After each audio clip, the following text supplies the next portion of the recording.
Okay, let's get started. Thank you everyone for joining us this Friday. I hope everyone and their family and their loved ones are doing well in this unprecedented time.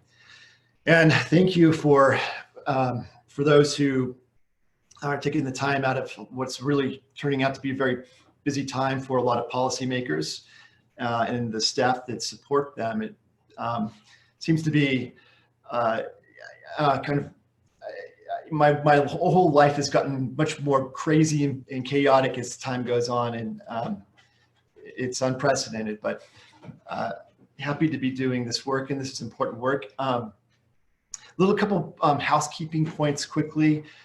When we organized this initially, we did it before we knew the impact of the pandemic and what it would have.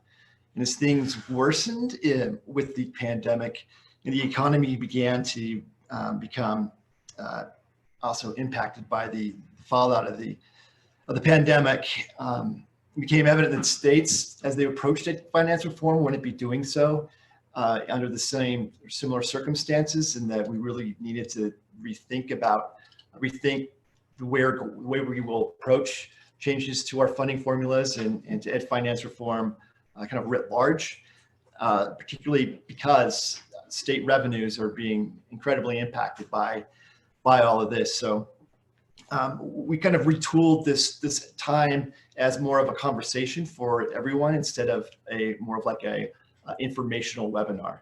So that's why we're now on the Zoom platform, and I welcome everyone to unmute themselves or raise their hand and chime in, and please share what's happening in your state along the way, or with any ideas of what this may mean moving forward, and particularly under this topic that we have, which is targeting resources to students living in poverty.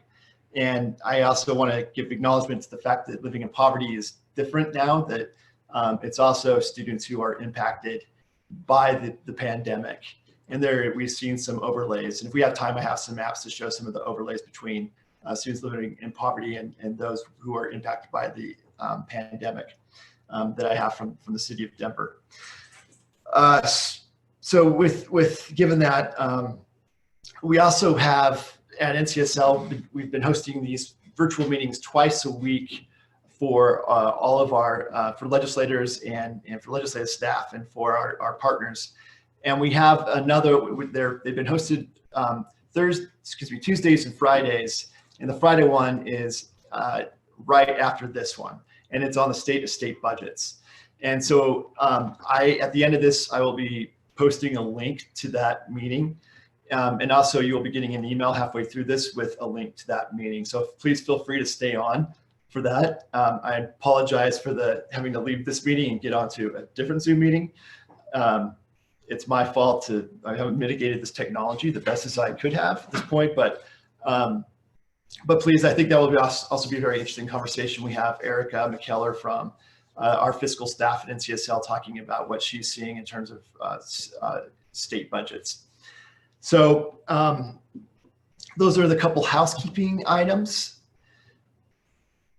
Let's see if I can progress. So here's the information on the meeting immediately following this. And again, I'll have this posted at the end of the meeting, and we'll also drop the link and all the information in the chat box, so you can also just copy and paste from the chat box if you would like to, and you'll get an email with that same information.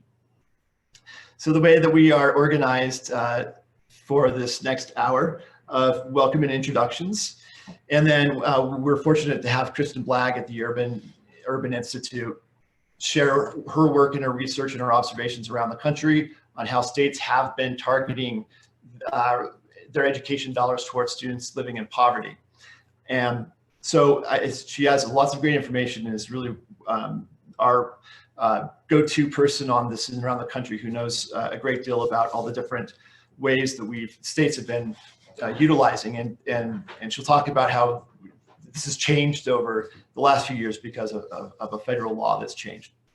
And then I'm going to share a little bit about what we've seen in terms of education finances because of the last Great Recession, the Great Recession, and what it may portend for us moving forward.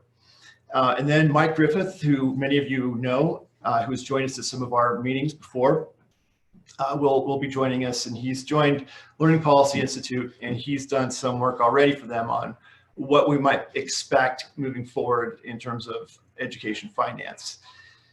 And then we'll go into a discussion and next steps. And my thinking about the next steps is what, as the Finance Fellowship, what we can do to support you over the next, particularly over the summer, because I realize a lot of you haven't even enacted your budgets yet, and maybe doing so over the summer, making mid-year cuts perhaps. So we are here to be as helpful and supportive of you and your work as we can, and we can have a little discussion about what that may look like, or what information or resources you need moving forward.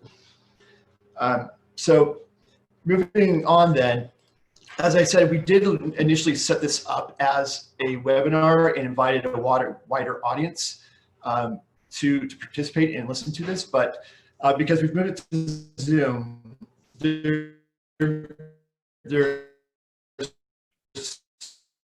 a handful of us that are not finance fellows. Protocol for this Zoom meeting, and then we'll get into the content here. But if you are on phone, it is best to join us on the video so that you can see the slides. And when you're not talking, please mute your audio, because sometimes we can hear dogs barking. You might hear my dog barking from time to time. You can also virtually raise your hand, or feel free to type something in the chat box.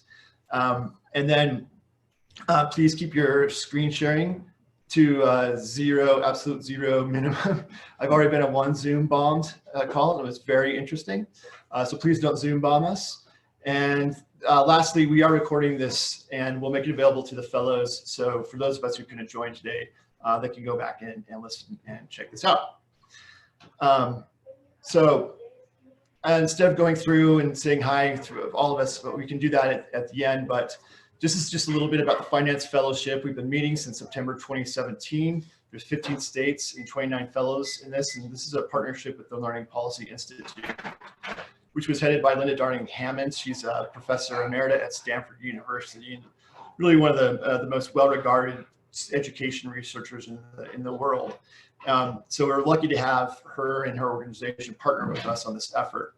And we met 5 times already to discuss different topics, ranging from the revenue for K-12 education, the revenue for special education, and also the funding formulas and the studies that we use to evaluate funding formulas.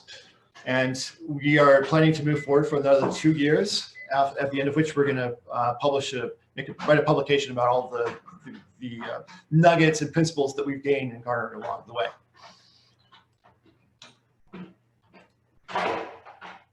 So at this point, I would like to introduce Kristen Blagg, who's at the Urban Institute, as I mentioned, in Washington, D.C. I think I've already mentioned that we really appreciate her work, and she's done there's a number of great publications on their website that I would refer everyone to about this topic. So now, Kristen, you are the one who can actually have permission to share your screen, if you wouldn't mind. And let me know if you run into any issues. Thanks, Daniel. I'm getting the notification I can't start a screen share while someone else is. Oh. Okay, here we go. Thank you. Let's see. I hope this works. And presumably you're seeing a school bus and some not so socially distant students at this time. That's what we see. Thanks. Excellent. All right. Well, thank you again, Daniel, and thank you to you all for having me here virtually. I just want to give a short presentation about the challenge of counting low-income students, and I'll talk also very quickly about things that I am starting to think about in this COVID era that we are in. Just as a little bit background about the Urban Institute, we're a research organization. We focus on developing evidence-based insights for policymakers and to help strengthen communities. The usual boilerplate around the fact that we don't take issues on positions, and so therefore if I express any views in this presentation, they're mine, and they shouldn't be attributed to Urban or its funders or its trustees. So to start, just to give you a quick overview, I'm going to talk about recent changes to the school lunch program that have increased access to the program and potentially increased student outcomes, but reduce the utility of free lunch as a poverty measure, particularly for providing funding. States have lots of different options for identifying low-income students, though, and lots of different options for ensuring their success through both metrics for funding and also for accountability, which we may want to get into a little bit because, of course, states have to do and identify both. So just, the sort of headline here is that receipt of free and reduced price lunch has become a less reliable indicator of poverty over time. So this is primarily due, there have been provisions that allow the sort of universal or less frequent checking of free lunch receipt that have been sort of present since the 80s, but more recently, the community eligibility provision has been a more recent measure that allows schools to grant universal free lunch to all students in a school, a district, or a group of schools, when the share of students that are identified as low income through participation programs like SNAP, so through what we would call direct certification, is higher than 40%. Universal free lunch, we should stress, is a really great thing. So the community eligibility provision adoption is a great thing. Researchers that have looked at the implementation of this provision find that in general, it increases test score performance, reduces suspension rates, and increases the share of students with a healthy body mass index. We're thrilled with it in every way, except that it makes identifying low-income students a little bit harder. So just to demonstrate this a little bit, so this yellow line that you see on the screen is the share of students that of public school students that we at Urban have estimated are qualified for free and reduced price lunch, meaning that they're at 185% of the federal poverty line or below. So our hope would be if we're catching the right students, that the trend line for free and reduced price lunch would sort of echo this line that we find in the population. And you'll see in the years prior to the implementation of community eligibility, we're more or less tracking with that line. But you'll see that as we sort of get into the implementation phases of community eligibility, we're sort of the gap that we see between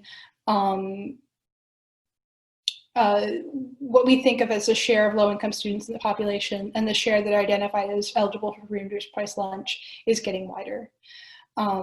So, again, more students are getting free lunch. This is a great thing, but we're potentially over-identifying low-income students.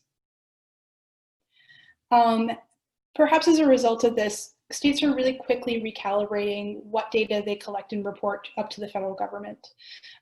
So 3 states and DC have opted to just send their direct certification numbers. Those are the numbers of students that were identified as receiving a safety benefit program like SNAP or TANF, in some states Medicaid. Other states are electing to send direct certification and the share is receiving free and reduced price lunch in their schools. Some are just sending the free lunch variable itself, and some are sending a mix. So maybe in the community eligibility provision schools, they're sending the direct certification. In the schools where they're still doing applications, they will send a share of students that were direct certified plus have an application. So when states make this transition from reporting free and reduced price lunch to relying on direct certification, almost necessarily they identify fewer students as low income. So this is, I think this is Washington State, and this just demonstrates the, every school is a dot, and you can see all the dots are below that line, indicating that they identified fewer students as eligible for direct certification versus for free lunch. So when we think about sort of combating this problem, we can think of lots of different options. And one of the things I think is most important to talk about is the fact that states can use multiple measures when they're identifying students as low income for funding. I'll skip to the punchline at the end that the measures for funding, we can remember they don't have to be student level. Accountability measures do, because we need to be able to say whether a student is economically disadvantaged to sort of demonstrate their achievement levels. But for funding, broadly, we may find it useful to have a student level measure, but it's not necessarily required for allocating funding. So some of the options that states can use is, well, they can use direct certification and categorical eligibility. So students that are identified as participating in a program or fit some sort of other category, such as being homeless or foster youth.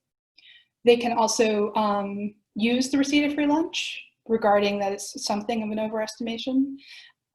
We've seen some states start to engage or use neighborhood census data, or we can use a combination of these different measures. And I think actually, especially as we go into this sort of new era, the combination of measures may actually be quite useful.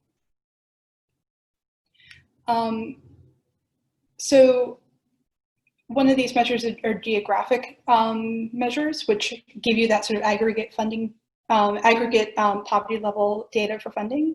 But geographic measures can be used in combination with individual measures as well.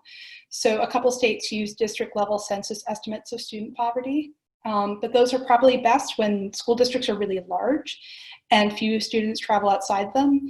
I grew up in Massachusetts. School choice between towns was very popular, and it's unlikely that the district level census estimates were good estimates of what the share of students enrolled in the school district that were low income. But there are other ways to use these in combination. So for example, Texas recently adopted a funding formula program where they're assigning every census block group to one of 5 socioeconomic status tiers.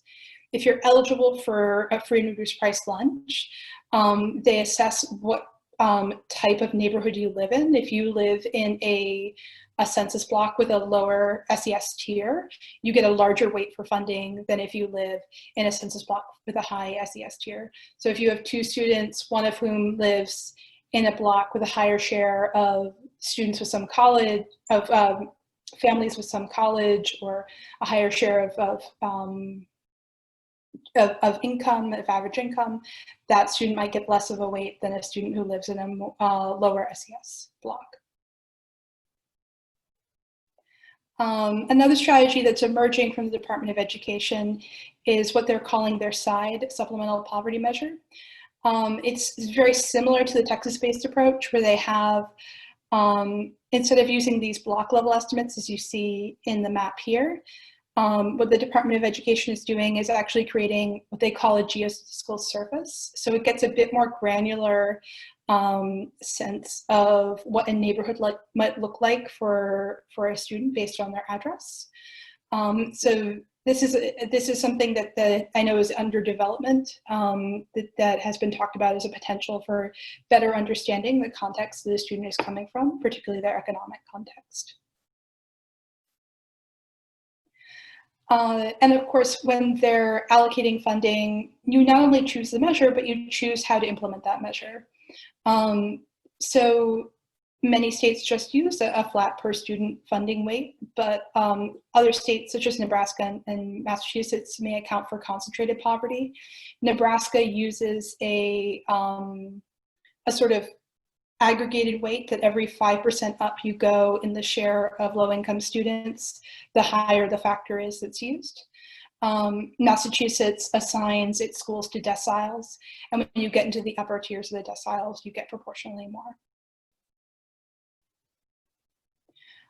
And I just want to sort of point out this broader fact that if you're using a more aggregate measure for low income status, you do still need to have a student level measure for achievement data, which makes your options a bit more limited.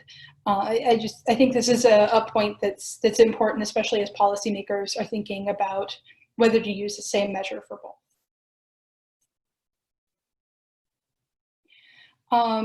when we talk about the use of direct certification, we often talk about the improvement of direct certification. So states are required to use SNAP, and most states also use TANF, but there's now a series of pilots using the Medicaid system that allows for the recovery of students that are eligible for reduced price lunch as well, because you sort of roll up and have the income. And then states could also explore expanding the types of categorically eligible students they use. So some states may only use homeless, but others may also want to include like students in foster youth, migrant, runaway, enrolled in Head Start, etc. So in my remaining couple of minutes, I'll just talk for a few seconds about potential new considerations, things I'm thinking about. So the first is we have a renewed attention on home conditions, given the fact that school is now happening in the home.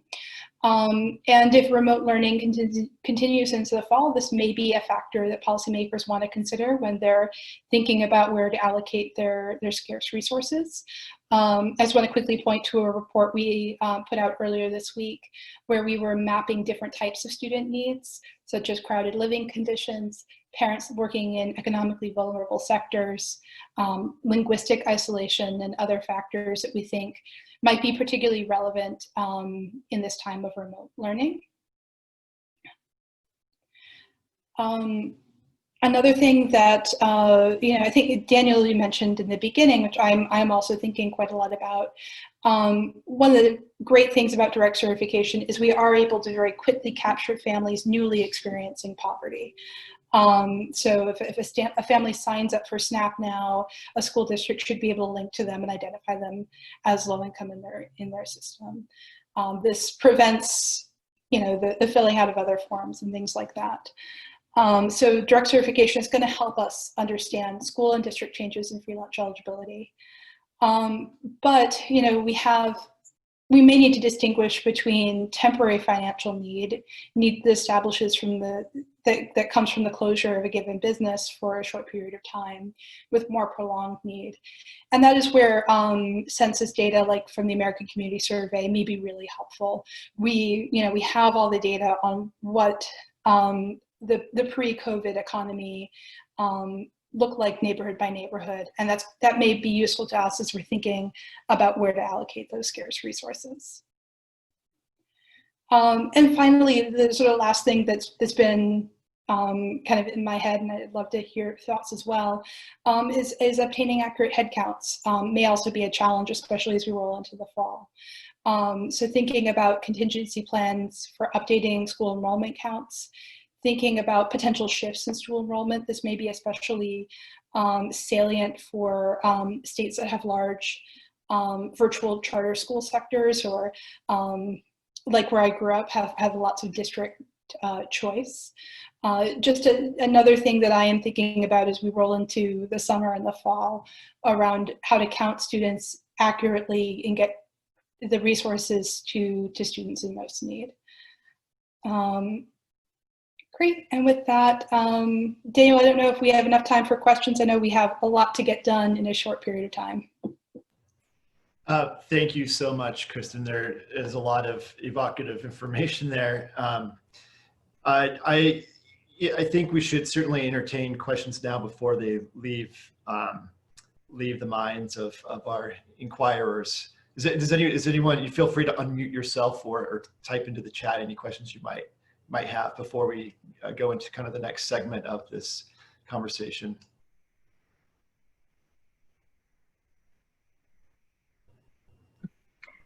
This is Senator Wellman. May I continue? Please. Hello. Thank you. As we discuss students in poverty, it was touched on about connectivity. We're, of course, as many of you are considering whether or not we will be able to open the schools in the fall, and based on what we've seen and heard, it may be that we can open and then need to shut again. We're not sure of what that will be, and so connectivity has become a very distinct differentiator. It may be based on poverty, but even in our urban areas, where we do have the connectivity, the children don't have the devices, and so having the connectivity is not the be all and end all. Additionally, connectivity becomes, I think, a must-have infrastructure. And we have to look at how I don't think you can be looking at education today without looking at the access to connectivity and where it's being played out. So obviously, where there's not much of a market and it's more expensive, we haven't seen that. It is not yet considered a utility, but I think that must be considered. Additionally, in terms of funding, we're looking at the fact that while we see a 30 to 50% rise in abuse against women, more drugs and more alcohol being, purchased and utilized, we don't have the head count for kids because the teachers are not there to see the children and report, which is usually where it takes place. And so I think that my estimation is that the ACEs scores are going to be off the charts going back to school. And really looking at the counselor situation is going to have to be one of the major considerations. And finally, we don't have a childcare network any longer. We've lost about 50% of our childcare providers. We can't have an economic recovery if you cannot have a place where children ages 0 through 12 can go so that parents can go to work. And so we're struggling with that very definitely. Additionally, right now with what we're providing with the unemployment as well as the $600 from the feds, the child care workers are not anxious to go back to work, and especially if it's somewhat of an unsafe area, but they're doing better not being in their jobs actually. And so we really wonder how we're going to recover that whole slice of the economy. Where are we going to have childcare, and how can we have childcare? How can we have an economic recovery without places for kids? So those are some of the things that I'm thinking of that I think we need to drill down more deeply. Thank you. Yeah, thank you so much, Senator Wellman, for sharing those issues. But I'll note Michelle Ekstrom, the group director for the education program at NCSL, has noted that next Tuesday we're having one of these virtual meetings that I mentioned earlier on the topic of the connectivity divide, digital divide, and it's with the State Education Technology Directors Association and Google. And then later in May, we're having another virtual meeting that's focused on the mental health and social and emotional well-being of students. Excuse me if I may, are you saying that this is a meeting for the finance people, or this is a meeting for the technology people? This will be a meeting for, these meetings are for all NCSL-wide audiences. So they're directed towards legislators and staff, not just the finance fellows. That being said, at the end of this conversation, I think we can talk about if we as a fellowship want to dig into one of these topics a little deeper and meet virtually next week or next month, and what it is who we can bring to the table to help kind of think through some of these very serious issues that are kind of really compounding the impact of the pandemic altogether. So yeah, thank you. I'll go ahead and share a little bit about what we've seen from the Great Recession, just to give us a little bit of an appreciation for what is in front of us. And then Mike Griffith had a meeting from 12 to 12:30, or excuse me, well, we're all in different time zones, but midway through the hour, so he will hopefully join us pretty soon and share what he's been looking at as well. So one moment while I share my screen again.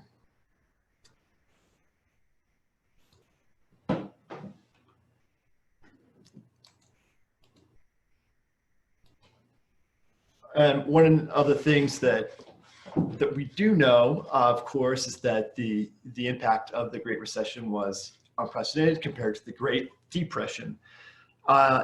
But one thing that was really interesting from the Great Recession was the stability of the local property tax. I'm going to provide a link that you can use to look at your own state.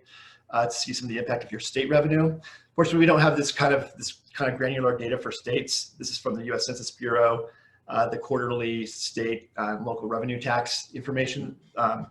But from state to state, it's typical to see that during recessions, the property tax is really relied upon to buoy revenues for K-12 writ large. And as the property tax, or the property value sank because of the Great Recession, they were offset by increases in property tax rates. But what this meant is that the inequality across districts rose greatly, in that those who had the property wealth to mitigate the drops in state revenue, they could, and they did. And by all metrics that we use to identify inequities across school districts and states, the inequities rose throughout the states. But in a second here, I'll go over some of what this meant for learning and for students. But I quickly just want to show, this is just state revenue, looking at the quarterly changes from the peak right before the recession hit. And what is kind of the takeaway from this is that it wasn't until about 8 quarters or 2 years after the beginning of the Great Recession when the impact on state revenues was felt the most. And so we're looking at the second quarter of 2010, when total tax revenue, state tax revenue, was at its lowest since the peak. So this is just a prognostication of what we should be planning for and looking down the road toward. Again, this is a different kind of economic crisis, and there's different prognostications on what those may mean for our own revenues moving forward. Now, I'm hoping that you can see a data visualization here. Let me just kind of stop to make sure that that's on the screen. Here, one more second. Make sure that. So when we send out this information, the link to this presentation, you can access. This is a live data visualization that I've created, and that you can go to your state, and I'll go to Colorado because that's where I live, and look at what the revenue performance was for Colorado during the Great Recession, and you can adjust for inflation or not, or by per capita. But this is just a resource for you to look at what your state dealt with 10 years ago. And then again, this is another showing that the data indicating the property tax was remained quite stable throughout the Great Recession. And what's really interesting is this one. This is just revenue for K-12 education. And I'm going to click on state revenue here. And we can see that by 2010, revenues for the state revenues for K-12 were down negative 8%. But if we look at our total local revenues for that same year, they were up 2.8%. And again, you could go through and click on your state and find your state to see how these different revenues transformed during the Great Recession. But I think what this is important for us today is to understand that as we rely more on local revenue and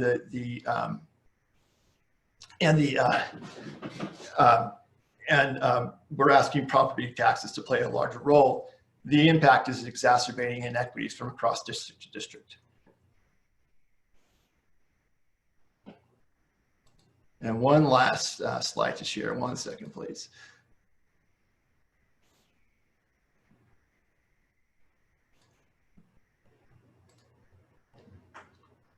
That's the link to the data visualization I was just at. But again, we'll send this out after the fact. So the impact was that has been well researched at this point was that that higher poverty districts experienced the greatest impact of staffing cuts on the Great Recession.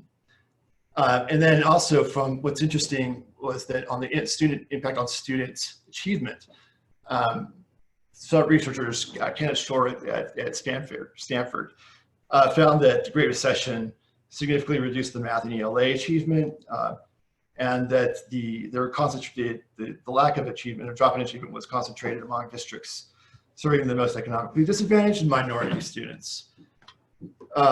So the question, kind of why we're trying to combine all these, Kristen's information on targeting research toward students living in poverty, and this information, is that we think we have an opportunity to really identify where the needs are and be cognizant of what the challenges are up ahead facing us. And I don't know how to mitigate it or what the answers are, but this is really just, we know at least this much. And moving forward, I'm just hopeful that we can, as NCSL, as a fellowship and LPI, can be here to help answer what questions may come to you about how we can mitigate some of these impacts on these really vulnerable students and children. Now, I am wondering if Mike is on the call. I haven't seen him yet. Mike, if you're on, you can unmute yourself and say hi. I don't think he is, but that's okay.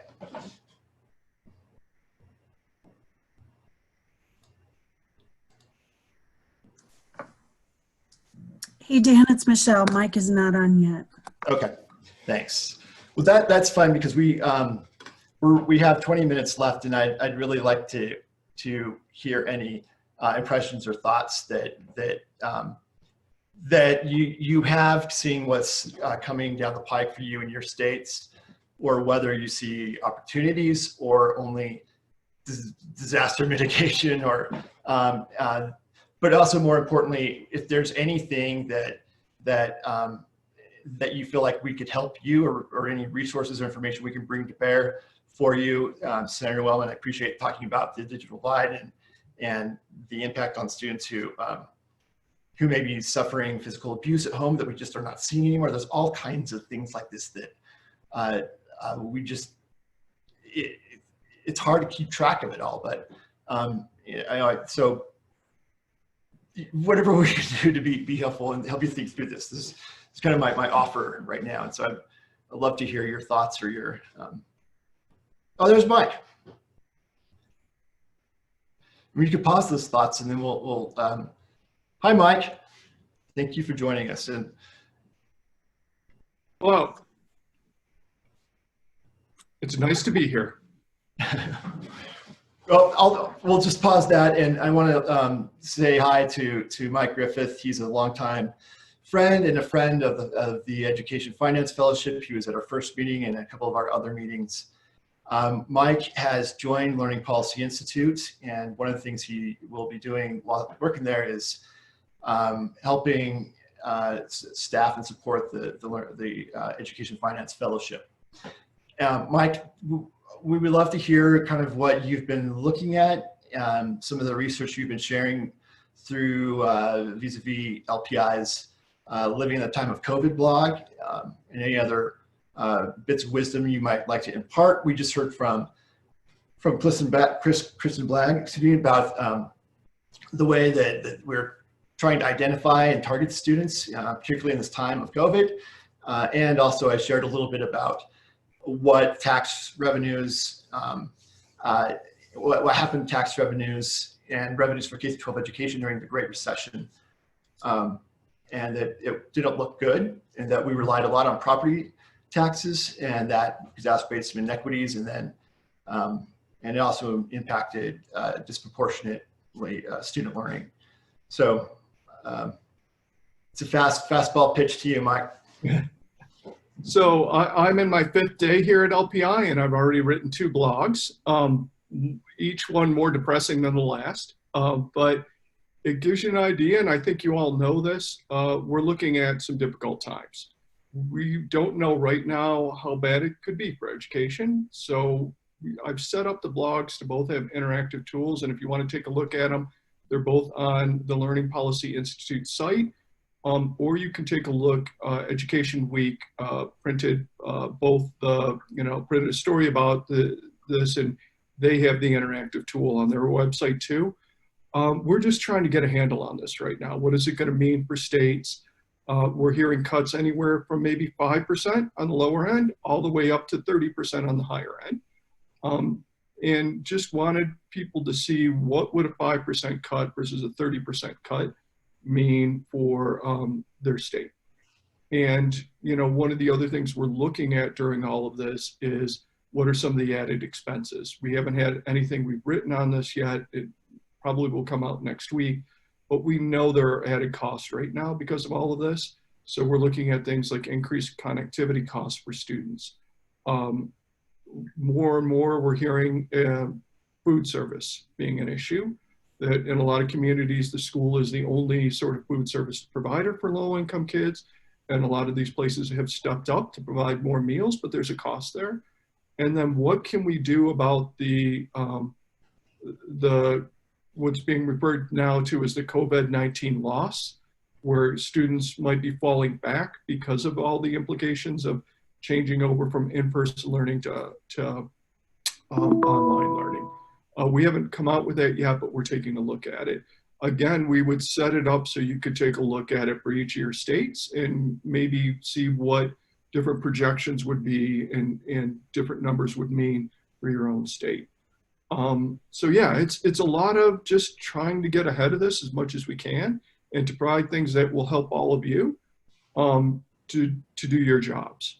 I'll say too, you know, I learn and I know Dan learns from hearing from all of you. So if there's something you want to take a look at or you have a question, I'd love to hear it. Or if you want to send it to Dan and Dan can forward it to me, we're just trying to learn as this goes through. And people keep talking about the last recession. I think a lot of us were around for that. This isn't the last recession. It's something very different. And we just don't know how it's going to play out in the end.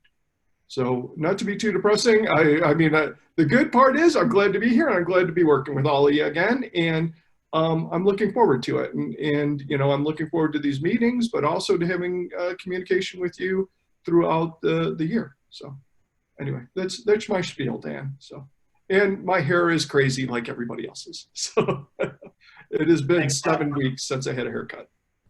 And it looks like Representative Reardon had raised his hand and would like to ask a question or comment. Please go ahead.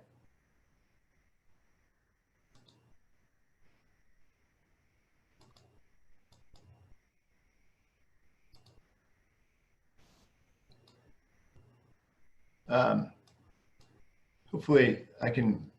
And it's about 30%. So, oh, oops. Did I forget to unmute? Oh, yes. Yes, you are unmuted now. Yes, please go. Can you start over? I apologize. Oh, no, I apologize. You know, you think you'd get used to this eventually. Anyway, so good morning. And I'm just trying to add to your list of things to be depressed about. I'm very concerned about the number of teachers that are eligible for retirement. And I believe in Oregon, it's about 30%. So I just thought I'd throw that on there. Other than that, I think Oregon certainly shares the same issues that I've heard voiced here this morning. So it's going to be a tough one. Thank you. Thank you. Thanks. That's a good point. Again, not to keep bringing up other depressing stuff, but I talked to someone who's a teaching quality expert yesterday, and their concern is too that maybe young people won't go into the field because of this, that there'll be a downturn. And so that's another thing we all need to think about. What can we do to keep encouraging young people to go into the field? We know we need, several 100,000 teachers coming into the system each year. And so we need those kids to be going through school and picking education as their major.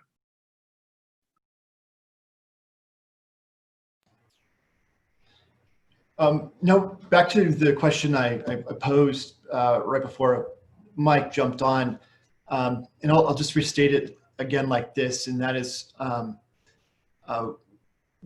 really, I guess what I'm interested in now is what we can do moving forward to be helpful for you, and if as fellowship you would like to have one of these virtual meetings like once a month or more often. Sorry, I just had to respond to another I apologize. Managing Zoom meetings at one time.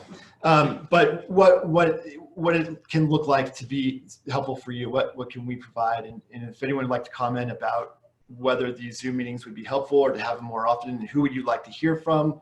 Would you like to have a time to talk and hear about, just have it for you, just as a space for you to talk about what you're dealing with and get ideas from each other? I just will leave it open at that point, and solicit your input on that. And remember just to unmute yourself.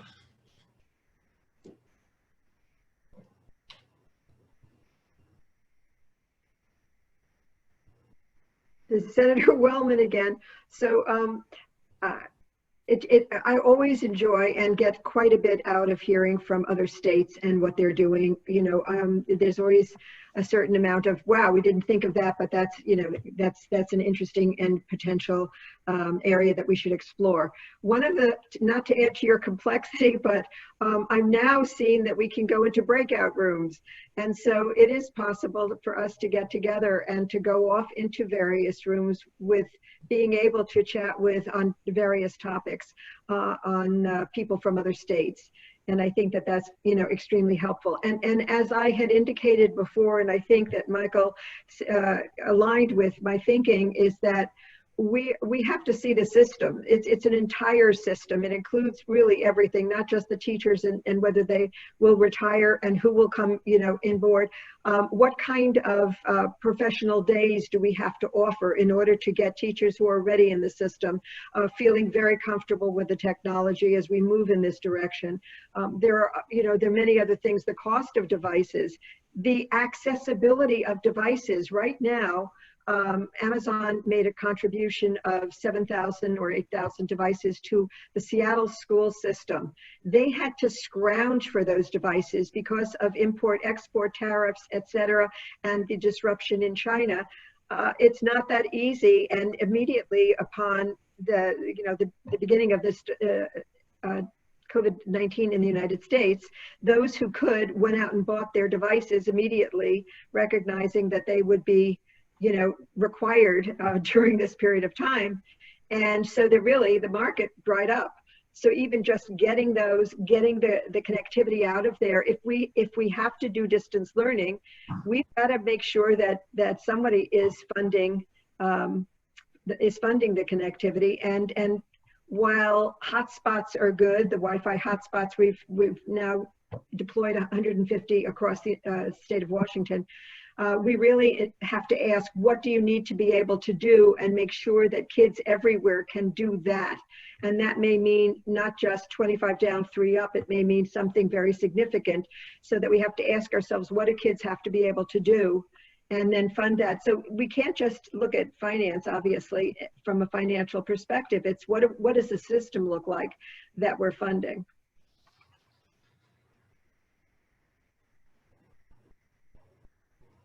Thank you. We have to we have just 3 minutes left, unfortunately, to we need to log off so we can start the next meeting that starts on the state budgets, and there'll be more time in that meeting too to if you want to discuss further. But in the last few minutes that we have remaining, would anybody else have any more comments?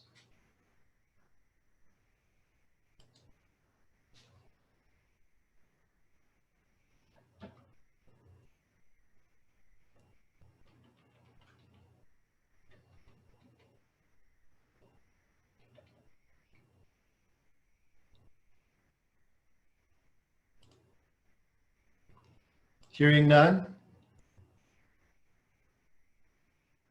I'm going to go ahead and drop in the chat box the information on the next meeting. Hopefully, let's see.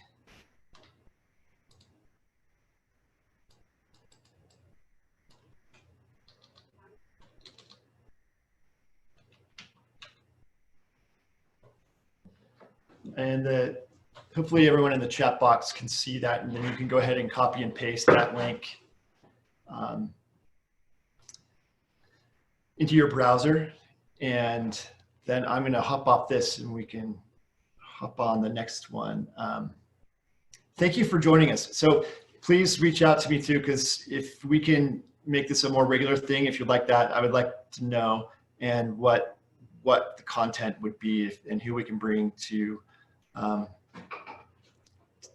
help you out through all this. So thank you for joining us, and we'll be in touch. Thank you.